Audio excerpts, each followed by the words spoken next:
Vamos começar aí mais uma aula de mecânica analítica. Esta é a 25ª aula.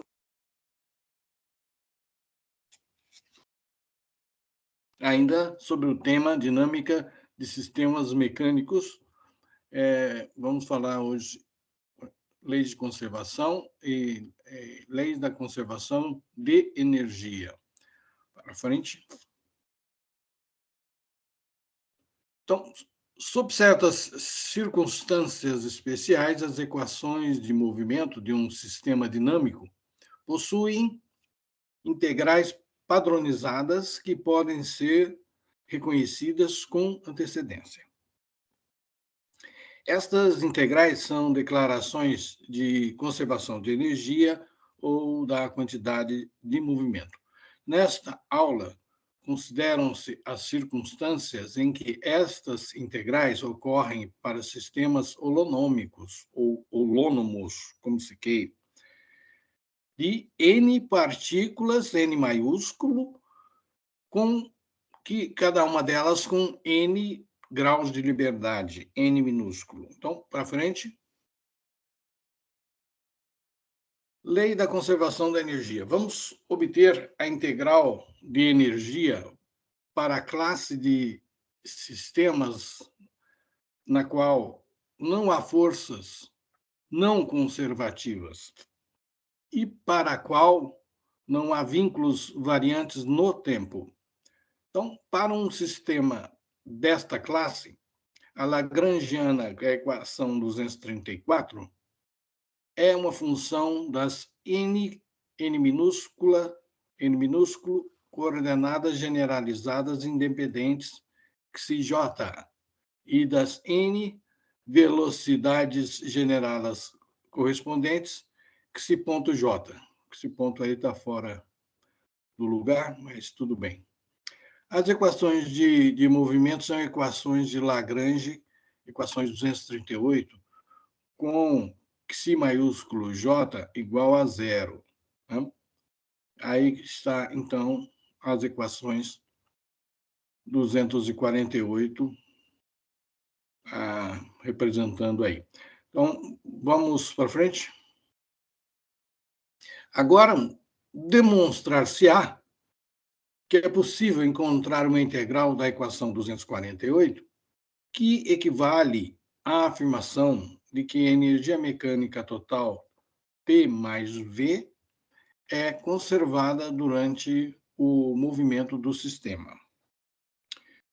A demonstração é independente das relações velocidade e quantidade de movimento para o sistema. Multiplicando a j-ésima equação em 248 pela velocidade generalizada xi.j e somando as n equações, nós vamos obter aí a equação 249.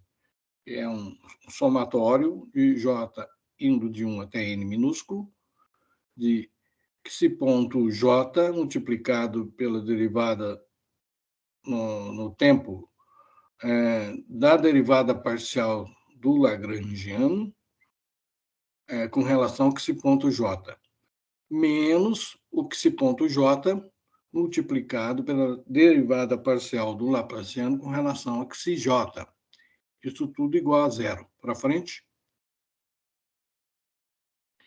Os n termos do lado esquerdo, entre colchetes, da equação 249, podem ser transformados usando a identidade que está por trás da integração por partes, ou seja, a equação 250, que mostra que o somatório para j indo de 1 até n, da derivada em relação ao tempo, de que xi.j multiplicado pela derivada parcial do Lagrangiano com relação ao xi.j, menos a derivada parcial do Lagrangiano com relação ao xi.j, multiplicado por xi2.j menos xi.j vezes a derivada parcial do Laplaciano com relação AXJ, isso tudo é igual a zero.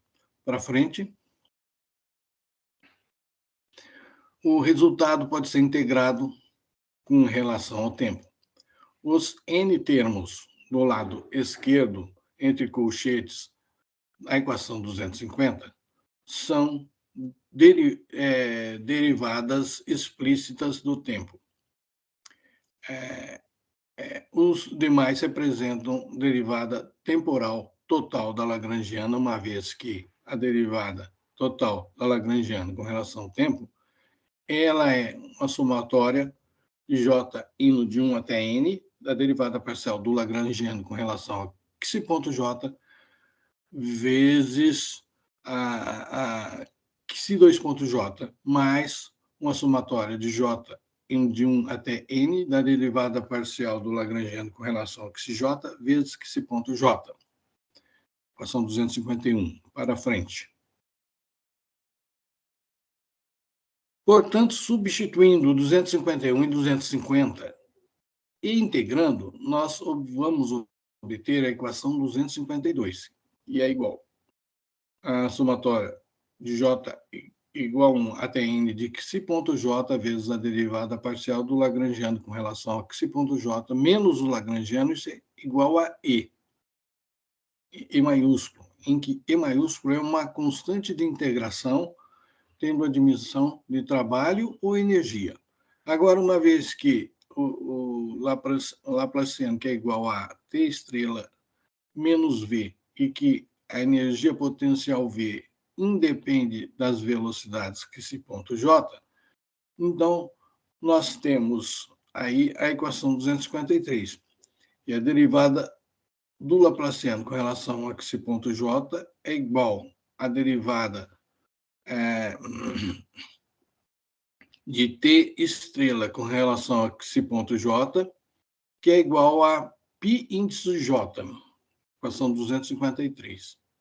Para frente. Substituindo a equação 253 na 252 e comparando com a 209, nós vamos obter essa equação 254, onde está escrito aí T mais 3 T mais T estrela menos Laplaciano igual a E. T mais T estrela menos T estrela menos V, entre parênteses, igual a E. Ou seja, T mais V igual a E. A equação 254 expressa a lei da conservação da energia mecânica. A soma da energia cinética e da energia potencial instantâneas permanece constante durante todo o movimento. O movimento de um sistema dinâmico para o qual a equação 254 é válida, é chamado de conservativo. Se todos os movimentos naturais de um sistema são conservativos, o sistema é dito ser conservativo. Foi demonstrado que as condições suficientes para um sistema holônomo ser conservativo é que não haja forças não conservativas e não haja vínculos variantes no tempo. Pois não? Para frente aí. A lei da conservação, equação 254, aplica-se independentemente das relações velocidade e quantidade de movimento adotadas. Para sistemas com relações velocidade e quantidade de movimento não lineares ou relações constitutivas não lineares, é importante notar que as funções de estado que aparecem na lei de conservação são energias não estreladas e não coenergias estreladas. Para frente. Para sistemas lineares, as coenergias são iguais em magnitude às energias correspondentes. Em particular, para o caso newtoniano, em que T estrela igual a T, um corolário útil da equação 254 é a equação 255, onde T estrela mais V igual a E. Pois não? A integral 255 é uma única integral primeira das equações de movimento, as quais relacionam as coordenadas J e as velocidades J. Então, em sistemas conservativos com n graus de liberdade, é necessário obter n-1 integrais primeiras adicionais independentes para determinar completamente as velocidades em função de coordenadas. No entanto, em sistemas com apenas 1 grau de liberdade, a integral de energia é suficiente por si só para determinar a velocidade Q.1 como uma função da única coordenada generalizada Xi1. Pois não? Mais um exemplo aí. Exemplo 14. Uma partícula de massa M minúsculo, move-se sem atrito sobre um plano horizontal, está conectada a uma corda inextensível e sem massa que se enrola em torno de um pino cilíndrico fixo de raio R. Então, a próxima figura, por favor, depois a gente volta aqui. Aí, ó. Uma partícula movendo-se num plano horizontal, né, vinculada a uma corda que sem massa e inextensível. Essa corda se enrola em torno de um pino que está fixo no centro. Aí. Então, a figura 41A é uma vista de perspectiva e a figura 41B é a vista de topo, né? Voltamos lá atrás. Esse pino tem um raio R minúsculo. Então, determine o módulo da velocidade da partícula, V, conforme ela espirala para dentro, sob a suposição de que a corda é mantida tensionada. Então, esse é o exemplo que nós vamos estudar agora, para frente. Esse problema pode ser resolvido imediatamente, reconhecendo-se que o sistema é conservativo. Tá? A posição de uma partícula num plano pode ser determinada por duas coordenadas generalizadas, por exemplo, as coordenadas L maiúsculo e θ, lá da figura 41B. A corda se enrolando em torno do pino fornece uma relação de vínculo holônomo entre L e θ. Se L0 é o comprimento inicial quando θ é igual a zero, então a equação 256 é válida. O comprimento L é igual a L0 menos R vezes θ. Para frente. A equação 256 é independente do tempo. Além disso, não há forças não conservativas que realizam trabalho durante o movimento. Não há atrito e a tensão na corda não realiza trabalho. Então, esta última observação pode ser constatada considerando uma variação admissível de configuração descrita por Δθ. Os deslocamentos admissíveis são perpendiculares à linha de ação da tensão da corda.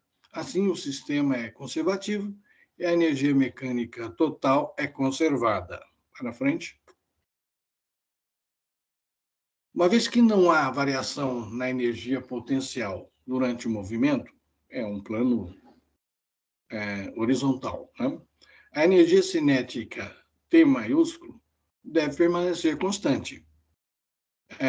Isto implica que a coenergia cinética T estrela também permanece constante e, portanto, que o módulo da velocidade v permanece inalterado à medida que a partícula espirala para dentro. Frente. É interessante comparar este exemplo com outro semelhante, mostrado na figura 42, onde, ao invés de um pino, houvesse um pequeno furo O por onde passa a corda. Inicialmente, a partícula se move num círculo de raio R1, R minúsculo 1, com velocidade periférica V índice 1. Nesse caso, o movimento espiralado seria causado ao puxar a corda através do furo central.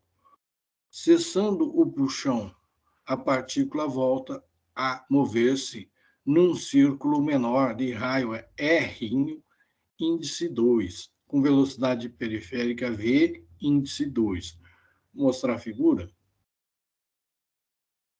Aí está, figura 42. Então, plano horizontal, uma partícula P, maiúsculo, se move num círculo inicialmente de raio R1, com velocidade V1, até ser puxada por uma corda através de um furo em O. Não, ao lado direito são apresentados os diagramas de força e de velocidade. Né? Está aí. Para frente. A única força durante o puxão é a tensão na corda, cujo módulo é desconhecido, mas cuja direção passa por O. Isso significa que não há torque em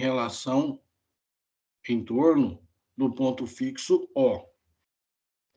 É exercido sobre a partícula. Então, o momento angular da partícula em relação a O deve permanecer constante durante o movimento espiral. Para frente. Durante o movimento espiralado, a velocidade é tangente à trajetória. As componentes da quantidade de movimento são mv1 ao longo do raio e mvθ perpendicular ao raio. As componentes da quantidade de movimento são mvr ao longo do raio e mvθ perpendicular ao raio. A componente radial, ela não contribui para o momento angular em relação a O, o qual é simplesmente mrvθ. Para este permanecer constante, significa que o produto rvθ deve permanecer constante durante o movimento. Para frente. Em particular, devemos ter R1 vezes V1 igual a R2 vezes V2. Ou seja, se o raio cai para a metade, a velocidade dobra, independente da forma da espiral. Neste caso, o momento angular é conservado, mas a energia cinética aumenta. A força que puxa a corda através do furo realiza trabalho. No presente exemplo, a energia é conservada, mas o momento angular decresce. A tensão da corda exerce um torque de retardo em torno do centro do pino. Pois não? Acabou a aula. Era isso que a gente tinha por hoje. Obrigado e até a próxima aula.